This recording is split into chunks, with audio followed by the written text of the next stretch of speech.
નમસ્કાર મિત્રો, જય શ્રી કૃષ્ણ। ટેસ્ટ બાય નીતામાં આપનું હાર્દિક સ્વાગત છે। આજે આપણે રાજકોટના ફેમસ દાળ પકવાન બનાવીશું, કરકરો પકવાન અને સાથે મસાલેદાર દાળ। તો ચાલો મિત્રો રેસીપી બનાવવાનું શરૂ કરીએ। સૌપ્રથમ આપણે દાળને બાફી લઈશું। 1 વાટકી ચણાની દાળને મેં 1.5 કલાક માટે પલાળીને રાખેલી। દાળ સરસ પલળી ગઈ છે। હવે આપણે તેને બાફી લેવાની છે। દાળને કુકરમાં નાખીને 2 ગ્લાસ પાણી નાખીશું, અડધી ચમચી હળદર અને સ્વાદ અનુસાર મીઠું નાખીને 4 વિસલ થાય ત્યાં સુધી દાળને બફાવા દેવાની છે। દાળને થોડી વધારે બાફવાની છે। દાળ બફાય ત્યાં સુધીમાં આપણે ગ્રીન ચટણી બનાવી લઈશું। ગ્રીન ચટણી બનાવવા માટે મેં 20 ગ્રામ ફ્રેશ ફુદીનો, 20 ગ્રામ કોથમીર, 2 ચમચી ખાંડ, 2 ચમચી દાળિયાની દાળ લીધી છે। દાળને બદલે તમે ચણાની દાળને પણ રોસ્ટ કરીને લઈ શકો છો। 3 તીખા લીલા મરચાં અને અડધું લીંબુ લીધું છે। આ બધી સામગ્રીને એક મિક્સી જારમાં કાઢીને તેમાં સ્વાદ અનુસાર મીઠું અને થોડું પાણી એડ કરીને આપણે પીસી લઈશું।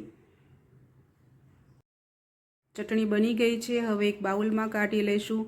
ચટણીને પીસતી વખતે એક બરફનો ટુકડો નાખવાથી ચટણીનો ગ્રીન કલર જળવાઈ રહે છે। હવે આપણે લસણની તીખી ચટણી બનાવી લઈશું।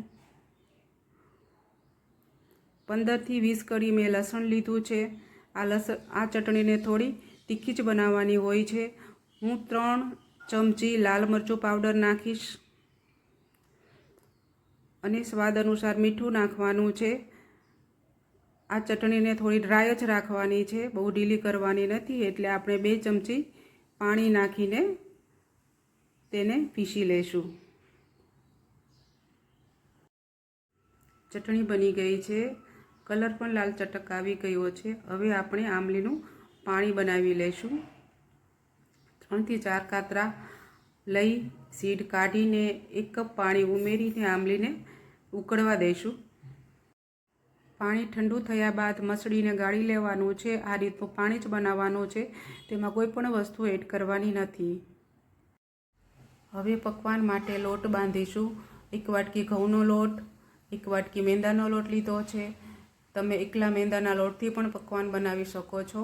હવે તેમાં સ્વાદ અનુસાર મીઠું નાખીશું।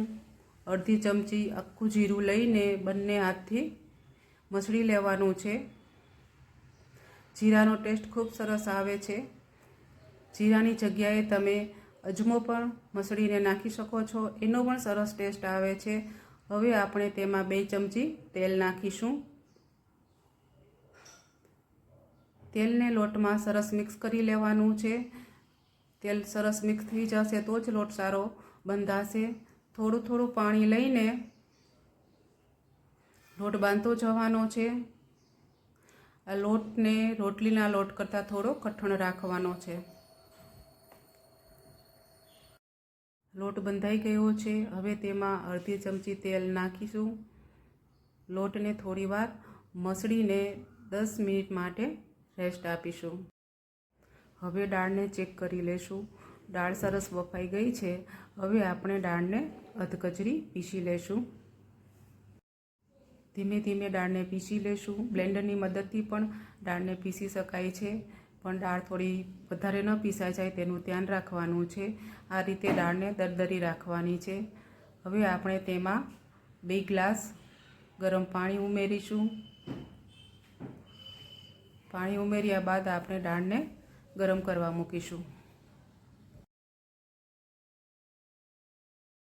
હવે દાળમાં આંબલીનું પાણી નાખીશું। અડધી ચમચી ગરમ મસાલો નાખીશું।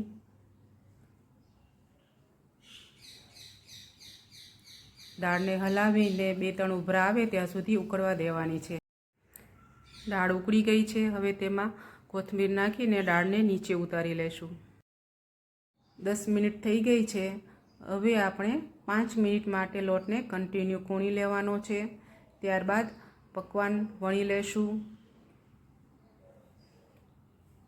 આ રીતે ગોળું બનાવીને પકવાનને વણી લેવાના છે।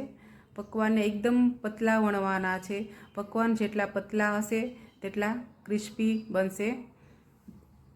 પકવાન વણાઈ ગયું છે। હવે આપણે એક ચપ્પુ લઈને ક્રેચ પાડી લઈશું, જેથી પકવાનને ફ્રાય કરતી વખતે ફૂલશે નહીં અને એકદમ કુરકુરા બનશે. તેલ ગરમ થઈ ગયું છે. હવે આપણે પકવાનને ફ્રાય કરી લઈશું. લો મીડિયમ ફ્લેમ ઉપર પકવાનને ગોલ્ડન બ્રાઉન થાય ત્યાં સુધી ફ્રાય કરવાના છે. જુઓ મિત્રો, પકવાન ફ્રાય થઈ ગયું છે. સરસ મજાનો ગોલ્ડન કલર પણ આવી ગયો છે. હવે આપણે પકવાનને બહાર કાઢી લઈશું. આ રીતે બધા પકવાન ફ્રાય કરી લેવાના છે. હવે પકવાનને સર્વ કરીશું. મોટા મોટા ટુકડા કરી લેવાના છે. આપણે 2 પકવાનના મોટા મોટા ટુકડા કરી લઈશું. તેમાં ગરમા ગરમ દાળ નાખીશું. તીખી લાલ ચટણી નાખીશું. ગ્રીન ચટણી નાખીશું.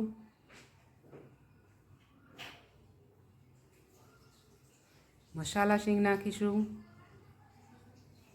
ઝીણી સેવ ભભરાવીશું.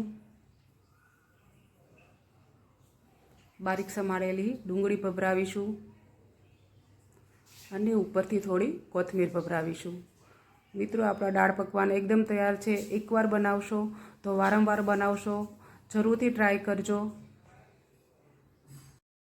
મિત્રો, આપને મારી દાળ પકવાની રેસીપી પસંદ આવી હોય તો મારી ચેનલને લાઇક, શેર અને સબસ્ક્રાઈબ જરૂર કરજો. એક નવી રેસીપી સાથે ફરીથી મળીશું. Thanks for watching.